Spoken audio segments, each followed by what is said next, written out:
Bienvenue sur WiseCat. Dans cette vidéo, nous allons voir la fonction related en langage DAX.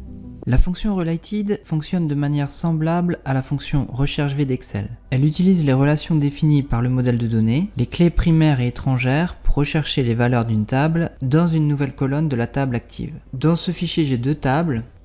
La table produit qui retrace le numéro de produit qui est la clé primaire de la table, le nom du produit et le prix de vente. Dans l'onglet vente, j'ai la table vente avec le numéro de commande qui est la clé primaire, le numéro de produit qui est une clé étrangère héritée de la table produit, la date de commande et la quantité commandée. Vous retrouverez ce fichier dans le lien qui se trouve dans la description de la vidéo. Si je vais dans le menu Power Pivot, gérer le modèle de données, je retrouve mes deux tables et si j'affiche la vue de diagramme, il y a une relation entre la table produit et la table vente qui se fait à partir du champ numéro de produit. Donc numéro de produit qui est la clé primaire de la table produit et clé étrangère dans la table vente. Au niveau de la cardinalité, on a un produit peut avoir une ou plusieurs ventes. Je vais retourner dans la vue de données. Je vais vouloir calculer le montant de chacune des commandes et donc multiplier la quantité par le prix de vente. La quantité se trouve dans ma table vente et le prix de vente se trouve dans ma table produit. Je vais ajouter une colonne calculée, je vais l'appeler montant et donc ça va être la quantité, donc ce champ se trouve dans la table vente, multiplié par le champ prix de vente qui se trouve dans la table produit. Pour retrouver ces données, je vais avoir besoin de la fonction related.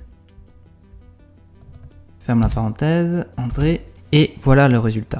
Si je n'avais pas utilisé la fonction related, je n'aurais pas pu retrouver les données qui se trouvent dans la table produit. Alors je vais créer un tableau croisé dynamique pour calculer par exemple mon chiffre d'affaires mensuel. Je vais simplement aller dans tableau croisé dynamique,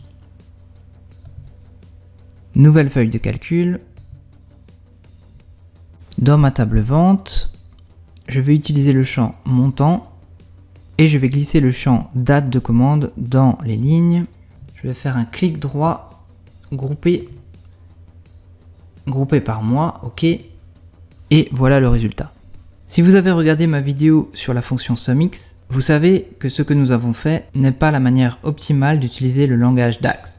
Si je retourne dans Power Pivot, j'ai ajouté une colonne calculée à mon modèle, ce qui alourdit mon fichier, alors que j'aurais pu utiliser une mesure avec la fonction SUMX. Je vais faire le même calcul avec une mesure, donc en utilisant la fonction SUMX. Je vais venir placer ma mesure sous la table vente. Je vais l'appeler CA mesure. Je vais appeler la fonction SUMX. Ma table va être la table vente. Point virgule. L'expression va être le champ quantité de la table vente multiplié par le prix de vente qui se trouve dans la table produit. Je vais donc avoir besoin de la fonction related pour retrouver ce champ. Donc table produit, prix de vente, je ferme la parenthèse, deux fois, entrée. Voilà ma mesure, je vais retourner dans Excel et je vais venir ajouter ma mesure à mon tableau croisé dynamique pour voir si je retrouve la même chose qu'avant, c'est-à-dire le chiffre d'affaires mensuel. Et voilà le résultat, j'ai exactement la même chose. Ici en utilisant une colonne calculée, et ici en utilisant une mesure.